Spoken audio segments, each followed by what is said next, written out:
Hello everyone, welcome to the class. इसमें हम start करेंगे फिजिकल एंड केमिकल चेंजेस के बैक एक्सरसाइज के क्वेश्चन जो कि 7th साइंस का पार्ट है। ठीक है, सबसे पहला क्वेश्चन है classify the changes involve in the following processes as physical और केमिकल चेंज।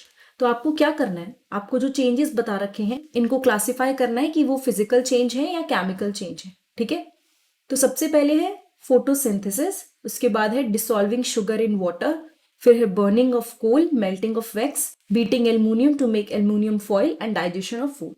ना सबसे पहले लेते हैं फोटोसिंथेसिस। फोटोसिंथेसिस में क्या होता है ना, जब भी फोटोसिंथेसिस प्रोसेस होता है नई चीजें फॉर्म होती है। ठीक है, जो प्लांट है उसका खाना बनता है, तो रॉ मटेरियल को यूज करके वो नई चीजें बनाता है, और जब भी नई चीजें बनेंगी ऐसे केस में it would be a chemical change. तो ये यहाँ पे केमिकल चेंज हो गया। ठीक है, फिर है डिसॉल्विंग शुगर इन वाटर। जब आप चीनी को पानी में मिलाते हो ना तो कुछ नया नहीं बनता है, आप उसको वापस ऑब्टेन कर सकते हो बाय डिफरेंट प्रोसेसेस, क्रिस्टलाइजेशन से भी वापस ले सकते हो। तो ऐसे केस में that would be a physical change, कोई नई चीज नहीं बन रही है, कोई उसके कंपोजिशन में चेंज नहीं आ रहा है, तो it would be a physical change. Burning of coal की बात करते हैं, जहां पे बर्निंग इन्वॉल्व होती है ना, ऐसे केस में mostly it is a chemical change, क्योंकि जब आप कोल को बर्न करोगे तो बहुत सारी हार्मफुल गैसेस रिलीज होंगी, पूरा कोल आपका बर्न अप हो जाएगा, तो वो आपका एक केमिकल चेंज की कैटेगरी में आएगा। मेल्टिंग ऑफ वैक्स और बर्निंग ऑफ वैक्स ये दोनों डिफरेंट चीजें हैं, आपको याद रखनी है। ठीक है, मेल्टिंग मतलब है वैक्स का केवल पिघलना, तो यहाँ पे कुछ नया नहीं बन रहा है और केवल वो मेल्ट हो रही है, तो ये फिजिकल चेंज है। और अगर मैं यहाँ पे बर्निंग लिख देती तो दोनों चेंजेस हो सकते थे। ठीक है, इसके बाद है beating aluminium to make aluminium foil, जो एक प्रोसेस है, आप 8th क्लास में पढ़ेंगे मेलेबिलिटी। तो एल्यूमिनियम को आपने इतना बीट किया कि उसकी फॉइल बन गई बहुत पतली पतली, लेकिन कोई नई चीज नहीं बनी है, आपने केवल फिजिकल चेंज, हम बोलेंगे इसको कि केवल फिजिकल चेंज है ये। ठीक है, उसके बाद है केमिकल डाइजेशन फूड जो है, डाइजेशन फूड आपका क्या हो गया, क्योंकि नया प्रोडक्ट बनता है प्रॉपर, अगर हम देखें तो that would be a chemical change. Now, state whether the following statement are true or false. In case a statement is false, write the correct statement in your notebook. Cutting a log of wood into pieces is a chemical change. तो basically ये जो statement है ये false है। Now ये false क्यों है, क्योंकि जब आप लॉग, जो मतलब एक पूरा लकड़ी का फट्टा टाइप है या एक टुकड़ा है, उसके आप छोटे छोटे टुकड़े करते हो, तो यहाँ पे आप करेक्ट करने के बाद कॉपी में क्या लिखोगे, फिजिकल चेंज है वो। ठीक है, उसके बाद है formation of manure from leave is a physical change, that is again false. Now why it is false, क्योंकि जब फॉर्मेशन होता है मेन्योर का लीव्स में से, तो एक नई चीज बन रही है, और जैसा कि मैंने आपको बताया है जब कोई नई चीज बनेगी तो वो किस कैटेगरी में आएगा, वो आएगा केमिकल चेंज की कैटेगरी में। ठीक है, नेक्स्ट पे आते हैं, iron pipes coated with zinc do not get rusted easily. यानी कि जो आयरन पाइप्स होते हैं जिनके ऊपर जिंक की कोटिंग होती है तो वो रस्ट नहीं होते, दैट इज एग्जैक्टली ट्रू। इसको गैल्वेनाइजेशन प्रोसेस बोलते हैं, जब जिंक की कोटिंग हम लोग कर देते हैं आयरन पाइप्स पे। ठीक है, iron and rust are the same substances, iron और रस्ट एकदम सेम है नहीं। जो रस्ट है ये तो आयरन की जब रिएक्शन होता है वाटर के साथ, ऑक्सीजन के साथ, उसके बाद ये रस्ट बनता है। So iron and rust are not the same substances, ये बात आपको याद रखनी है। फिर है condensation of steam is not a chemical change. Condensation of steam एक केमिकल चेंज नहीं है, ये बिल्कुल ट्रू है, क्योंकि वो एक फिजिकल चेंज है।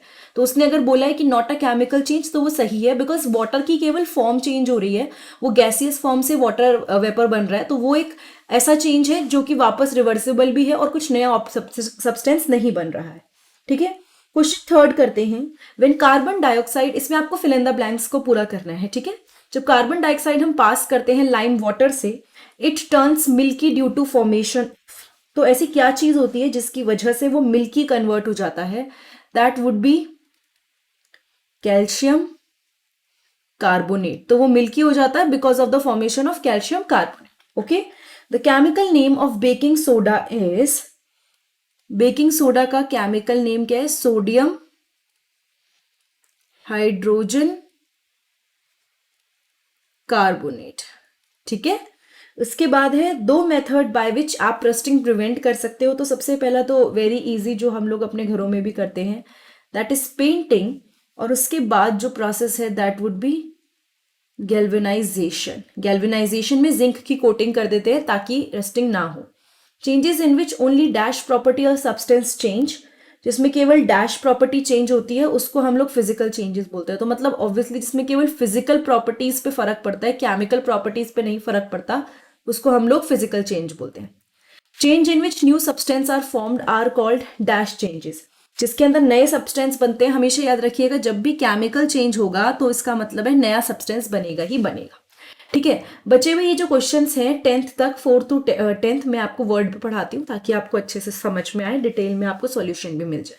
नाउ इस वीडियो में हम लोग जो एक्सरसाइज के बचे हुए क्वेश्चंस हैं उनको कवर करेंगे। Okay, when baking soda is mixed with lemon juice bubbles are formed with the evolution of a gas, what type of change is it, explain. यानी कि जब बेकिंग सोडा को हम लोग लेमन जूस के साथ मिलाते हैं तो यहाँ पे एक एसिडिक एक बेसिक हो गया, बबल्स फॉर्म होते हैं और इवोल्यूशन ऑफ गैस होता है, यानी कि गैस रिलीज होती है। तो ये किस टाइप का चेंज है? जब लेमन जूस और बेकिंग सोडा को मिलाते हैं तो कार्बन डाइऑक्साइड गैस की वजह से बबल्स फॉर्म होते हैं, एंड इसको देख के हमें पता लग रहा है कि एक नया सब्सटेंस बन रहा है। ठीक है, एक नया सब्सटेंस फॉर्म हो रहा है। और आपको मैंने क्या बताया है कि जब भी कोई नया सब्सटेंस फॉर्म होगा और पहले से अलग होगा, जो इनिशियली वो जिस स्टेज में था और अब जो है, तो ऐसे में हम इसको क्या बोलते हैं? It's a chemical change. तो ऐसे में it would be a chemical change. ठीक है, when a candle burns both physical and chemical changes take place, identify these changes, give another example of a familiar process in which both the chemical and physical change take place। उसने क्या बोला, जब एक candle burn करती है तब एक physical और केमिकल चेंज दोनों होते हैं। आपको ये चेंज आइडेंटिफाई करने हैं और एक ऐसा ही प्रोसेस या फिर एक ऐसा ही एग्जाम्पल देना है जिसमें केमिकल और फिजिकल चेंज दोनों साथ में हो रहे हैं। सबसे पहले कैंडल बर्निंग में जब मेल्टिंग होती है, यानी कि जो वैक्स है जब वो पिघलती है, तब वो आपका फिजिकल चेंज कहलाता है। क्या कहलाता है? Physical change. और अगर हम बोलें केमिकल चेंज जो है, केमिकल चेंज के अंदर क्या होता है? केमिकल चेंज में आपका यहाँ पे, क्योंकि वो बर्न होती है, वो जब वैक्स बर्न होती है तो गैस का इवोल्यूशन होता है, and that would be a chemical change. तो ये दोनों एग्जाम्पल कैंडल बर्निंग के अंदर आ गए। एक और डाइजेशन ऑफ फूड होगा, although it is mostly chemical change, but इसमें फिजिकल चेंज कैसे होता है? जो बड़े बड़े पीसेस होते हैं वो छोटे छोटे पीसेस में कन्वर्ट हो जाते हैं, एंड उसके अलावा आपका जो डाइजेशन है वो तो प्रॉपर खत्म ही कर देता है। जो इनिशियल फॉर्म थी और जो फाइनल फॉर्म है उसमें बहुत फर्क होता है। So these are the examples जिसमें आप कह सकते हो कि केमिकल और फिजिकल चेंज दोनों हुए हैं। How would you show that setting of curd is a chemical change, यानी कि जब दही जमती है तो वो केमिकल चेंज है, आप कैसे बोलोगे? देखो, सेटिंग ऑफ कर्ड एक केमिकल चेंज है क्योंकि आप दही को वापस दूध नहीं बना सकते हो। ठीक है, एक बार दही बन गई तो बिल्कुल अलग तरह की बनती है और वो बहुत अलग होती है किससे? मिल्क से। ठीक है, तो दही को आप वापस पहले जैसा नहीं बना सकते। एंड दूसरी चीज, the properties of milk and curd are different, दोनों की, यानी कि इनिशियल जो मिल्क था और जो फाइनल प्रोडक्ट बना है दैट इज कर्ड, दोनों की प्रॉपर्टीज बहुत अलग हैं। और due to setting of curd new substances formed, और ऐसे में नया सब्सटेंस फॉर्म हुआ है क्योंकि कर्ड सेट हो गई है। ठीक है, explain why burning of wood and cutting it into small pieces are considered as two different types of change. देखो, कटिंग ऑफ वुड एक सिंपल फिजिकल चेंज है, it is a simple physical change as it does not change the nature of the wood. आप लकड़ी को काट दोगे तब भी तो वो लकड़ी रहेगी ना, आप उसको बोल सकते हो कि ये लकड़ी है, मैं इसको आप वैसे ही यूज कर सकते हो। और ऑब्वियसली कोई नया सब्सटेंस नहीं बना, केवल उसके पीसेस छोटे हो गए हैं। लेकिन अगर मैं बोलूं बर्निंग ऑफ वुड, तो वो एक केमिकल चेंज है एज न्यू सब्सटेंसेस फॉर्म्ड, जैसे नया सब्सटेंस फॉर्म होता है। बर्निंग किसी भी सब्सटेंस की केमिकल चेंज की कैटेगरी में आती है। एंड हमेशा याद रखिएगा, burning is always accompanied by production of heat. जब आप बर्न करते हो तो वो वुड नहीं रह जाती, उसके बाद उसके अंदर नई चीजें बन जाती हैं, बहुत सारे पार्टिकल्स नए आ जाते हैं, और अब उसकी प्रॉपर्टी वो नहीं है जो पहले थी। इसीलिए वो वाला जो बर्निंग ऑफ वुड है वो केमिकल चेंज है, और कटिंग जो है वो आपका फिजिकल चेंज। ठीक है, ये क्लियर हुआ आप लोगों को? नेक्स्ट पे बढ़ते हैं। Describe how crystal of copper sulphate are prepared. आपको क्या करना है? कॉपर सल्फेट के क्रिस्टल्स को प्रिपेयर करना है। Crystals of copper sulfate are prepared using the crystallization method which is described as follows। तो यानी कि कॉपर सल्फेट के क्रिस्टल्स कैसे बनते हैं? क्रिस्टलाइजेशन मेथड में हम किसी भी चीज की ना प्योर फॉर्म में उसको बनाते हैं, प्योर फॉर्म में उसको इकट्ठा करते हैं। आप एक पानी लीजिए बीकर के अंदर, उसमें थोड़ा सा डाइल्यूट सल्फ्यूरिक एसिड डालिए। ठीक है, ये 2 स्टेप्स हो गए। पहले पानी ले लिया, डाइल्यूट सल्फ्यूरिक एसिड डाल दिया, पानी को हीट करना है और जब वो बॉईल होने लगे तो आपके पास जो कॉपर सल्फेट का पाउडर है आप वो डालोगे। ठीक है, जब पानी बॉईल होने लगे तब आप कॉपर सल्फेट का पाउडर डालोगे और थोड़ा सा उसको स्टिर करते रहोगे, मतलब उसको हिलाते रहोगे। उसके बाद कॉपर सल्फेट पाउडर को आप डालेंगे जब तक सॉल्यूशन सैचुरेटेड ना हो जाए। 6th क्लास में हमने पढ़ा है सैचुरेशन क्या होता है, जब किसी सॉल्यूशन के अंदर आप कोई और चीज ना ऐड कर पाओ तो उसको सैचुरेटेड बोल देते हैं। तो तब तक जब तक आराम से वो मिल रहा है उसके अंदर तब तक मिलाना है, बट जब वो मिलना बंद हो जाए तो हम बोलेंगे कि सैचुरेटेड हो गया। अब आप फाइनली उस सॉल्यूशन को फिल्टर कर लोगे और उसको ठंडा होने दोगे। ठीक है, लेकिन अब आप सॉल्यूशन को ना डिस्टर्ब नहीं करोगे, मतलब वो अगर रख दिया एक बार बीकर में तो रख दिया, अब उसको चेंज नहीं करना। धीरे धीरे आप देखोगे कि क्रिस्टल्स जो हैं कॉपर सल्फेट के वो सेपरेट आउट होने शुरू हो गए हैं। ठीक है, सो दैट इज इट। और ये वाले जो प्रोसेस है इससे आप क्रिस्टल्स बना लोगे प्रॉपर प्योर क्रिस्टल्स। ठीक है, explain how painting of an iron gate prevented from rusting. देखो सिंपल सी बात है, रस्टिंग कब होती है? रस्टिंग के लिए जो नेसेसरी कंडीशन है वो ये चाहिए कि अगर आयरन हमारा ऑक्सीजन के कांटेक्ट में आए या फिर वाटर के कांटेक्ट में आए तो वो फाइनली फिर क्या बनाता है? रस्ट बनाता है ना। अब अगर मुझे रस्टिंग रोकनी है तो मैं इन दोनों को किसी तरह से आयरन के कांटेक्ट में ना आने दूं, है ना। तो आयरन के कांटेक्ट में ना आने के लिए मैं उस पर पेंटिंग कर दूंगी, and by painting an iron gate या कोई भी चीज हम उसे प्रिवेंट कर सकते हैं। कैसे? क्योंकि आयरन, ऑक्सीजन और वाटर, यानी वाटर मतलब मॉइस्चर, ये आपस में मिलेंगे नहीं और इससे आपकी रस्टिंग नहीं। Okay, explain why rusting of iron object is faster in coastal areas than in desert. ये बताइए कि रस्टिंग जो होती है आयरन ऑब्जेक्ट की वो फास्ट होती है कोस्टल एरियाज में देन इन डेजर्ट्स। ऐसा क्यों? क्योंकि कोस्टल एरियाज में हमारा जो एयर होता है, एयर के अंदर बहुत ज्यादा गीलापन होता है या मॉइस्चर होता है।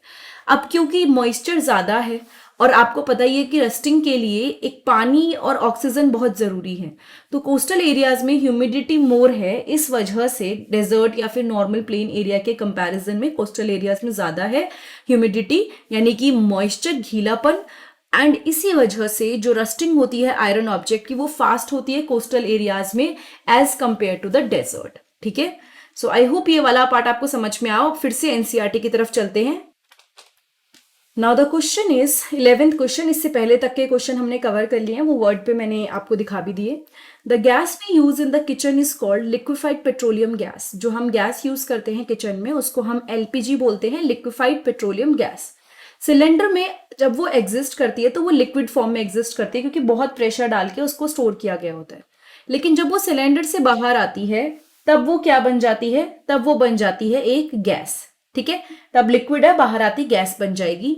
इसमें बोला गया चेंज ए, यानी कि जब वो लिक्विड से गैस बन रही है, यहां पे वो चेंज ए है। देन इट बर्न्स, उसके बाद जब हम उसको जलाते हैं तो वो बर्न होती है, and that is change B. The following statement pertain to these changes. Choose the correct one. अब आपको सही स्टेटमेंट चूज करनी है। Process A is a chemical change. तो पहली स्टेटमेंट कह रही है कि प्रोसेस ए केमिकल चेंज है। देखो प्रोसेस ए केमिकल चेंज नहीं हो सकता। क्यों? क्योंकि चेंज ए में लिक्विड से गैस बन रही है तो वो तो एक नया कुछ नहीं बन रहा है, केवल उसकी स्टेट चेंज हो रही है। सो ये तो आपका सही नहीं हो सकता। Process B is a chemical change, ये वाली स्टेटमेंट सही है, बट बाकी दो भी पढ़ लेते हैं। क्योंकि यहाँ पे बर्न हो रहा है, बर्निंग में आपको पता है ये केमिकल चेंज होता है, नया प्रोडक्ट फॉर्म होता है। Both process A and B are chemical change, ये भी गलत है क्योंकि ए तो फिजिकल चेंज है, हम पढ़ ही चुके हैं। इनमें से कोई भी केमिकल चेंज नहीं है, तो बेसिकली तीनों स्टेटमेंट गलत है। लेकिन process B is a chemical change, ये स्टेटमेंट आपकी एकदम सही है, क्योंकि बी में जो एलपीजी है वो बर्न हो रही है, और बर्निंग जब भी होती है आप याद रखिएगा तब आपका केमिकल चेंज होता ही होता है, क्योंकि नया सब्सटेंस बनेगा। ओके, नेक्स्ट पे आते हैं। Anaerobic bacteria digest animal waste and produce biogas. आपको पता ही है कि जो एनारोबिक बैक्टीरिया होते हैं वो एनिमल वेस्ट, गोबर वगैरह इस सब से क्या प्रोड्यूस करते हैं? बायोगैस। ठीक है, इनको डाइजेस्ट करके। So that is a change A. मैं अपनी कन्वीनियंस के लिए पहले ही लिख लेती हूँ कि ये केमिकल चेंज है, क्योंकि नया प्रोडक्ट फॉर्म हो रहा है पहले प्रोडक्ट से और केमिकल चेंजेस हो रहे हैं। The biogas is then burned as fuel. उसके बाद बायोगैस को हम लोग चेंज करते हैं, मतलब बर्न करते हैं और फ्यूल की तरह यूज करते हैं। सो that is also a chemical change. जो चेंज बी है वो भी केमिकल है, चेंज ए है वो भी केमिकल है। The following statement pertain to these changes. अब आपको सही स्टेटमेंट चूज करनी है। ओके, सो पहला है A is a chemical change, सही है।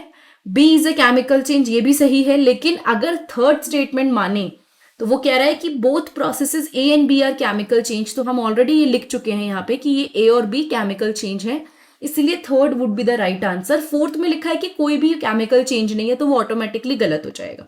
ठीक है, so I think we are done with this particular part. हमने पूरी की पूरी वीडियो खत्म कर ली है, और मतलब पूरी एक्सरसाइज खत्म कर ली है। आप लोग मेरे चैनल पे जाके 7th की साइंस की प्लेलिस्ट, और भी मैंने 7th की एसएसटी वगैरह कवर करी हुई है, जिसकी आपको अलग अलग प्लेलिस्ट मिल जाएंगी, आप उसको चेक कर सकते हैं। एंड मोस्ट इंपॉर्टेंटली, अगर आपको वीडियो थोड़ी भी अच्छी लगी हो या कुछ भी समझ में आया हो तो चैनल को सब्सक्राइब जरूर कीजिएगा। एंड नीचे डिस्क्रिप्शन बॉक्स में मैंने लिंक शेयर किए हुए हैं, आप उन लिंक्स को यूज करके डायरेक्ट वो प्लेलिस्ट खोल सकते हैं, जिसमें आपको और भी मटेरियल मिल सकता है। Thank you so much, have a nice day, I will see you next time in the next video.